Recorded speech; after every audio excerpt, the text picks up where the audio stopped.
On Zombie Reddit, today's story is... My sister and my ex claimed to be soulmates. When I discovered them, the truth came out at their wedding. I am a 30-year-old woman and I am going through a rather difficult situation. I never thought I would end up asking for advice from strangers on the internet, but here I am, really in need of impartial opinions. This whole thing involves my ex-boyfriend, my younger sister and my parents. I know that just mentioning these characters, many will think that this cannot end well, and they are absolutely right. Let me tell you how it all started. My story with Jake, my ex-boyfriend of 32 years, seemed like something out of a fairy tale at first. He was a man who had it all: charisma, a sense of humor, and what I thought was a great capacity for understanding. Our relationship lasted 3 years, and during that time, I was convinced that he was as committed to us as I was. However, now that I look back, I realize that there were worrying signs that I chose to ignore. For example, he always acted strangely with his phone, protecting it as if it held important secrets. Every time I tried to talk to him about this peculiar behavior, his response was always the same: "It's just work stuff." He also had a habit of disappearing for hours without explanation, and when I expressed my concern about it, he had a special way of making me feel guilty for questioning him. At the time, I convinced myself that it was all a product of my insecurities, especially since Jake always found the perfect words to make me feel unique when I started to doubt myself. Everything started to fall apart during a family gathering. My parents had organized a barbecue, and my younger sister Mia, who is 27, insisted that I attend, arguing that it had been a long time since I had spent time with the family. She told me that it would mean a lot to her to see me there, so, although I wasn't very enthusiastic, I decided to go. During the gathering, there was a moment when I noticed Jake's prolonged absence. As I searched the house for him, I came to the guest room and there was the scene that would change everything: Jake and Mia together. It was as if the whole world stopped in that moment. My mind went completely blank as they desperately tried to explain the inexplicable. Jake stammered in an attempt to justify himself, saying that he and Mia had developed a special connection and that they could no longer fight their feelings. Mia added that they never wanted to hurt me, but that they were soulmates. That was the exact word they used to justify months of deceit and betrayal. My stomach turned. I left there furious and drove home crying nonstop. I still think it was a miracle I didn't have an accident, because I could barely see the road through the tears. But what hurt me the most was my family's reaction when I told them what had happened. My parents minimized the whole situation, treating it as if it were simply a youthful romance. Their explanation was that these things happen and that Jake and Mia had simply fallen in love. It was as if my pain was a minor inconvenience compared to the beautiful love story that was blossoming between Jake and Mia. After that, I cut off all communication with Jake and Mia, and I also distanced myself from my family. As time went by, I managed to rebuild my life step by step. I focused on developing my professional career, I made new friends and, little by little, I found happiness again. Then, when I least expected it, I received an invitation that would change everything: an invitation to Jake and Mia's wedding. It was like being slapped in the face. My first reaction was to turn it down immediately. There was no way I was going to sit back and watch them pledge eternal love after the way they had betrayed me. However, my parents had other plans. They began an intensive campaign of calls and messages, and even turned up at my apartment unannounced, begging me to attend. Their main argument was that my absence would generate rumors and affect the family's reputation. They insisted that it was time to leave the past behind and make the most mature decision. There was a particular moment when my mother sat me down and said something that really struck me: "We are not asking you to forgive them, but we are asking you to be the most mature person. Family is more important than holding on to grudges."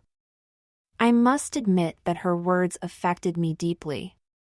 Although I had maintained a distant relationship with my parents, I didn't want to lose them completely. I began to think that maybe attending the wedding would be a way of showing that I had moved on and healed.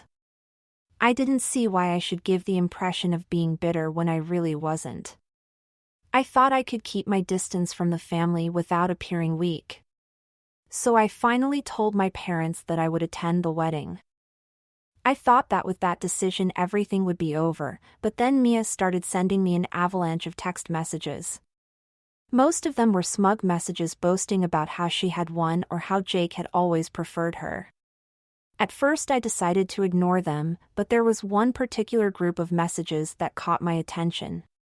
Mia, probably under the influence of alcohol, was complaining about the pressure that Jake's parents were putting on them. Apparently, they needed to prove that they were worthy of inheriting the family fortune. She boasted about how their wedding was going to be the key to securing their position in the good graces of Jake's parents. At that moment, all the pieces fell into place. Jake and Mia were not only building a life together, they were securing their financial future. This new knowledge made me see their wedding from a completely different perspective. I no longer felt alone as a betrayed and resentful ex-girlfriend.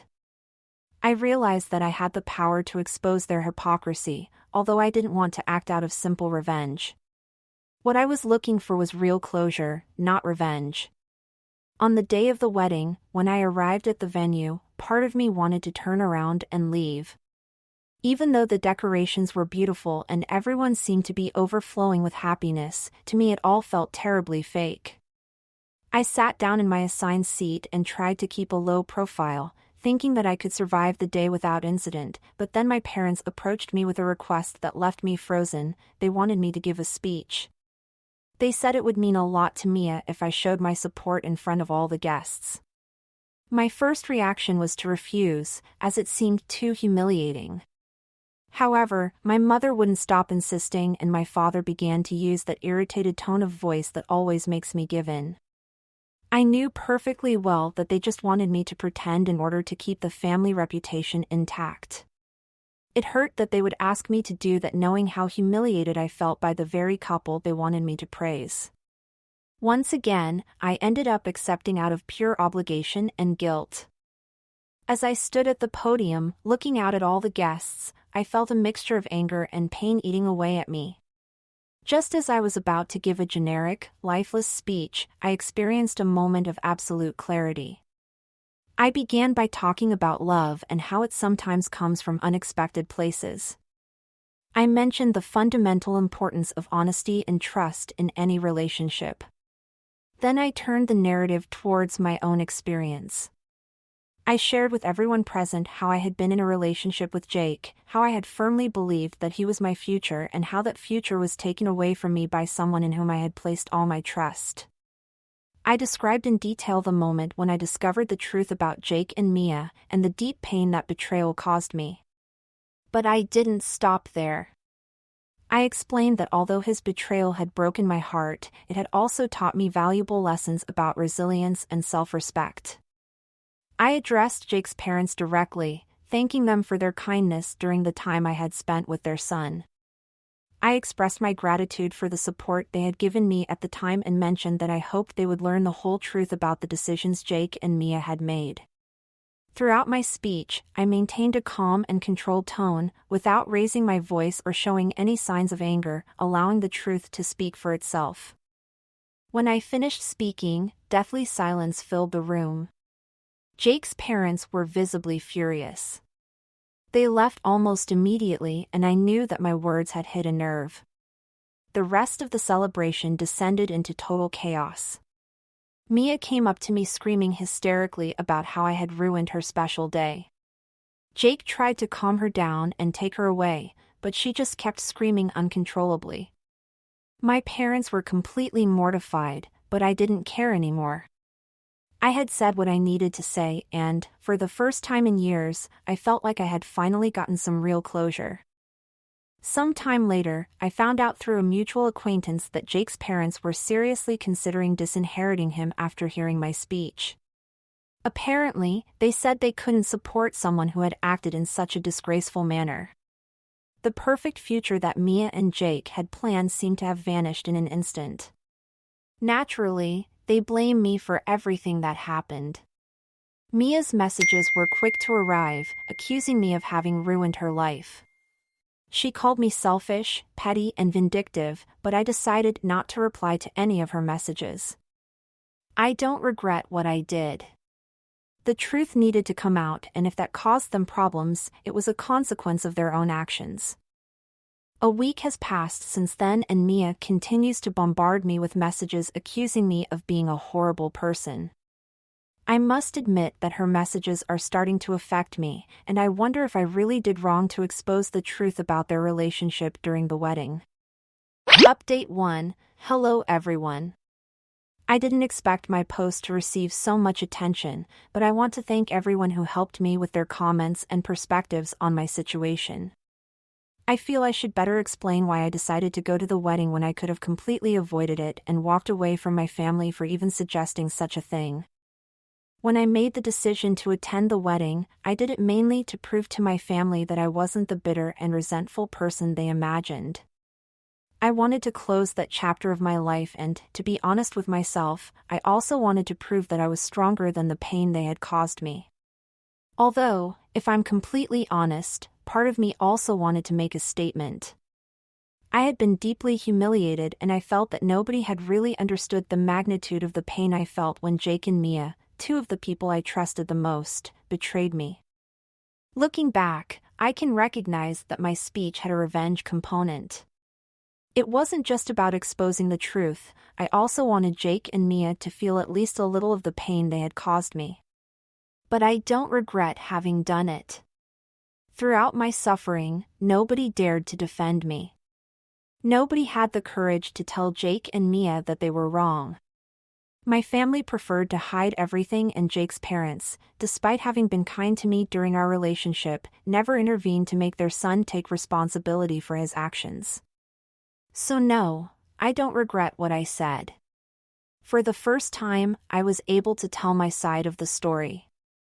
The consequences after the wedding were immediate. Jake's parents were furious and, as I learned from mutual acquaintances, they had always prided themselves on maintaining an unblemished reputation as a family. When they heard the true story of how Jake and Mia's relationship began, they were deeply ashamed. Jake's mother was particularly upset because she discovered that her son had lied to her about how things had developed between Mia and I.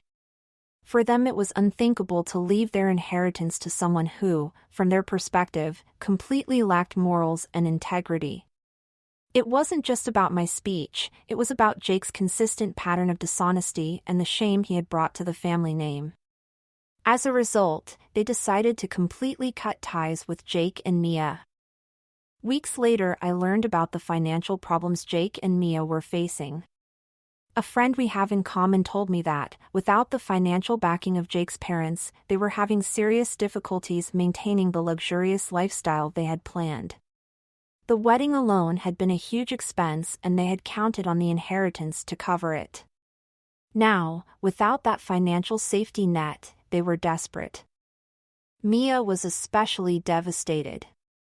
She had always dreamed of living a life of luxury and comfort, and now she found herself trying to figure out how to handle her mounting debts.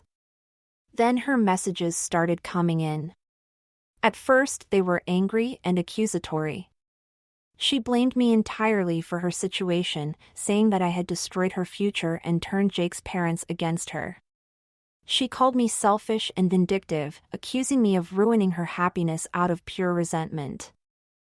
But then she changed her strategy and started demanding that I apologize publicly to Jake's parents. She wanted me to tell them that I had exaggerated the situation and misrepresented the nature of our relationship in my speech. Mia even suggested that I should beg Jake's parents to reconsider their decision to cut ties with them. Her demands were simply ridiculous. She wanted me to humiliate myself again just to fix a situation that she and Jake had created. It was almost laughable. After all the damage they had caused me, after the betrayal and the pain they had made me suffer, she had the nerve to ask me to clean up the mess they had made. I refused outright and made it clear to her that I was not responsible for their decisions or the consequences of them. If Jake's parents had decided to cut ties with them, it wasn't because of my speech. It was because of their own actions. They had built their relationship on lies and betrayal, and now they were facing the consequences of those decisions. It was not my responsibility to save them. After that, I stopped responding to Mia's messages. I blocked her and moved on with my life. For years I had carried the weight of what they had done to me, but now I finally felt like I could let it go. Their problems were their own, and I had no interest in getting involved. For the first time in a long time, I feel at peace. It's been a week since I blocked Mia, and honestly, it feels wonderful. No one else has contacted me since, and I hope I'm not tempting fate by saying this. Anyway, I have many other more important things in my life to focus on than unnecessary drama. So I'm going to do my best to stay out of this situation. If I find myself involved in it again, I'll be sure to keep you posted. Until then, bye. Update 2. Okay, I admit that I tempted fate in my last update. I know, it was a rookie mistake, but it's been a few weeks since I last updated and enough has happened to share a new update. So here we go. After blocking Mia and deciding to move on with my life, I thought all the drama was behind me, but of course, my family couldn't leave it at that. A week and a half after ignoring Mia's demands, my parents contacted me and insisted that we all get together to sort things out.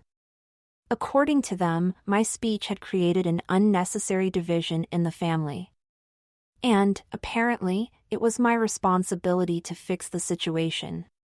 They were upset that Mia and Jake were going through difficulties and felt that I should take responsibility for what they considered my part in their problems.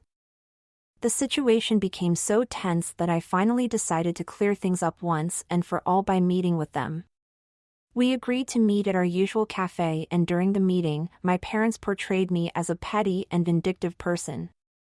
They accused me of holding on to grudges and said that my speech at the wedding had been completely unnecessary. They kept insisting that I needed to be the more mature person and show some sense. They constantly reminded me that family comes first and that Mia was still my sister no matter what had happened in the past. For them, my actions had not only hurt Jake and Mia. They claimed that I had shamed the whole family. They insisted that I get in touch with Jake's parents and apologize for having escalated things, believing that this could help improve the situation for Mia and Jake. Their arguments did not surprise me, but they still hurt me deeply. They continued to completely ignore the damage that Jake and Mia had caused me.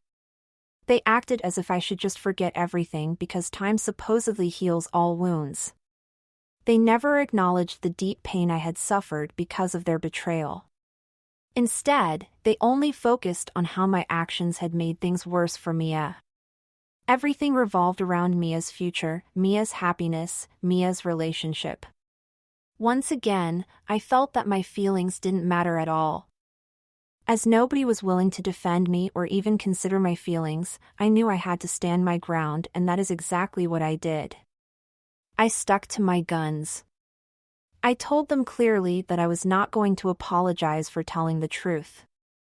I reminded them that Mia and Jake's relationship had started with a betrayal, and if they were now facing consequences, it wasn't my fault. I pointed out how they had never made Mia take responsibility for the damage she had caused me and how they always expected me to be the one to give in and seek reconciliation. I told them I was sick of being the person who always had to clean up other people's mess. If Mia and Jake were having problems, it was their responsibility to solve them, not mine. My parents tried to reason with me, saying that Mia, Jake and I were young and that these things happen at our age, but I refused to accept those excuses. I got so frustrated with them at one point that I got up and stormed out of the cafe. I also turned off my phone because I didn't want to hear anything more from them. But even though I was completely sure of my position, I began to feel some guilt. I mean, I know I did nothing wrong in this situation. Many of you pointed this out and also advised me to stop feeling guilty about things, and believe me, I'm working on it. But I don't know what happened that day. My parents' words kept echoing in my mind. They made me feel as if I was being ruthless, as if perhaps I had gone too far with my speech. I began to wonder if there were more details to the story with Jake's parents that I didn't know about. Had my speech really been the reason Jake was disinherited, or was there something else I didn't know about? Curiosity and guilt got the better of me, so I decided to contact Jake's parents. I wanted to hear their side of the story directly from them. When I contacted them, surprisingly Jake's parents were willing to talk to me. They explained that they had been upset with Jake long before the wedding, but had not taken action until my speech gave them the clarity they needed. They told me that Jake had lied to them about several things during our relationship. For example, he had exaggerated his professional achievements and pretended to be financially independent when in fact he was completely dependent on them for support. They had been suspicious of his behavior for some time, but did not want to confront him without having solid evidence. My speech at the wedding was the breaking point. It confirmed what they had been suspecting all along, that Jake was a dishonest and manipulative person. They told me that they had been particularly disappointed by the way Jake and Mia's relationship had started, as it showed a complete lack of integrity. Jake's mother told me that they felt betrayed because they had trusted that he would be a better person. My speech was not what led them to cut ties with Jake. It simply validated the concerns they already had. They made it very clear that their decision was based on years of observing Jake's behavior, not just the revelations at the wedding. They also expressed their gratitude to me for my honesty. They said they admired how I had behaved at the wedding, despite how difficult the situation must have been for me. Hearing that was like a huge weight being lifted off my shoulders.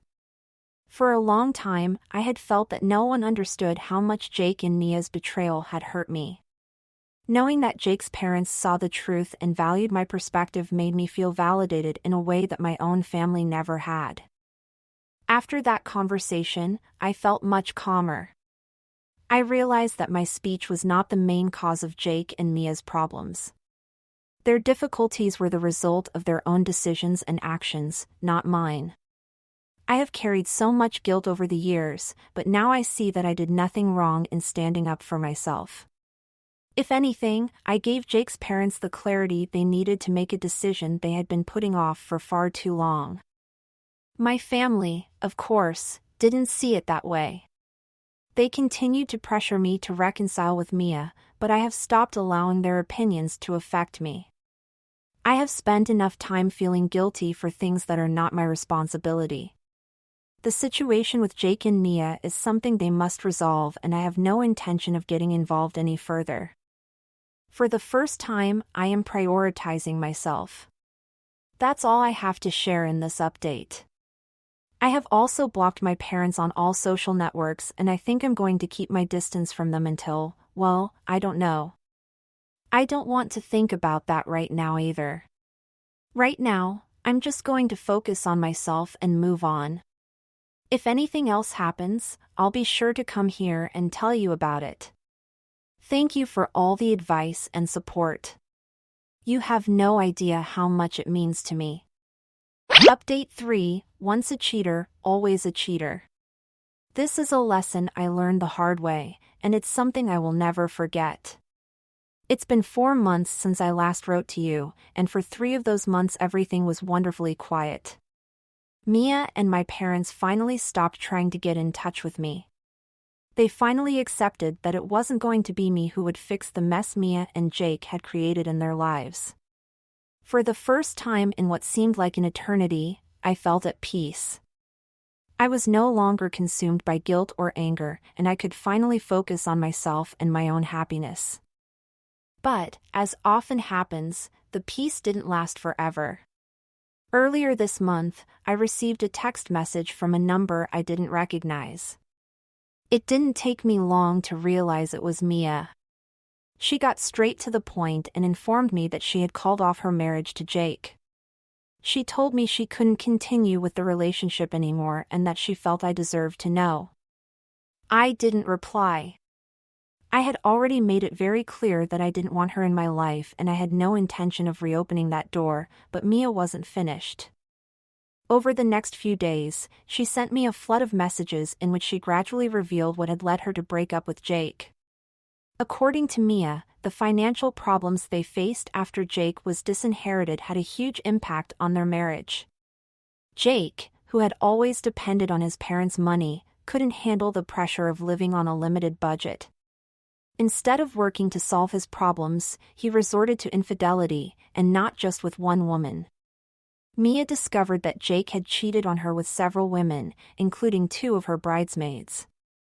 Although I never replied to her, she kept sending messages, probably because she could see that I was reading them from the read receipts. Mia explained to me how she found out. She told me that she began to notice changes in Jake's behavior. He was staying out late, making up unbelievable excuses for his absences, and he had become very secretive about his phone. At first, she decided to ignore these signs because she thought it was just stress affecting him. But one night, everything changed when she received a message from one of her bridesmaids confessing that she had had a brief affair with Jake. The bridesmaid told her that she hadn't known how to tell him before, but that she felt very guilty about keeping the secret. That confession was just the beginning. When Mia confronted Jake, he first denied everything, but finally admitted that he had not only been with that bridesmaid, but also with another one and several other women. As I read all these messages from Mia, I experienced many different emotions.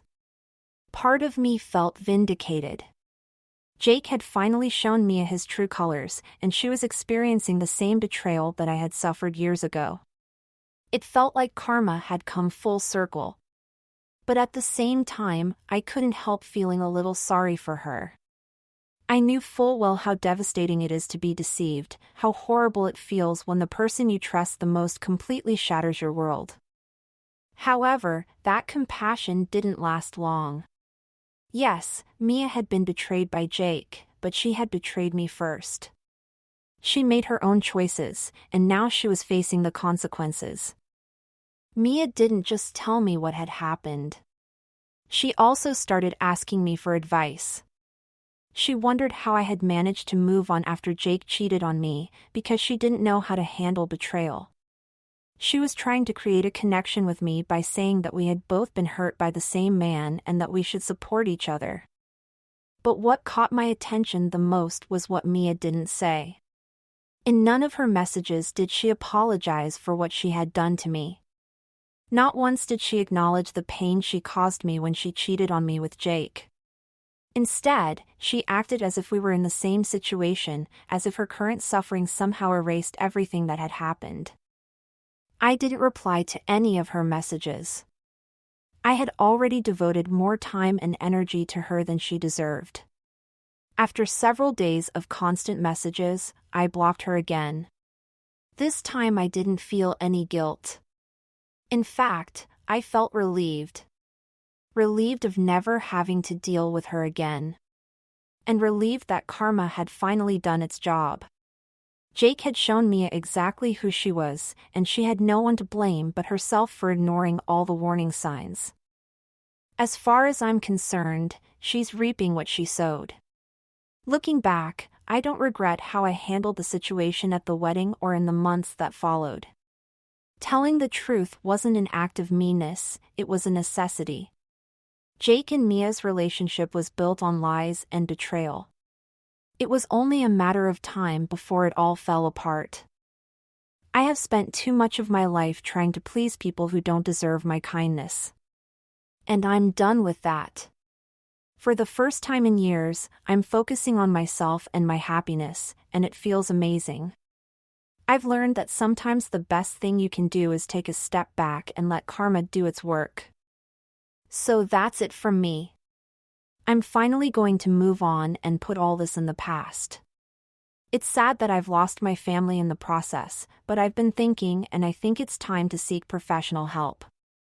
I mean, I need to process all this properly because I feel like there are a lot of emotions I'm avoiding facing right now. Also, I am deeply grateful to each and every one of you who responded and even sent me private messages to see how I was doing.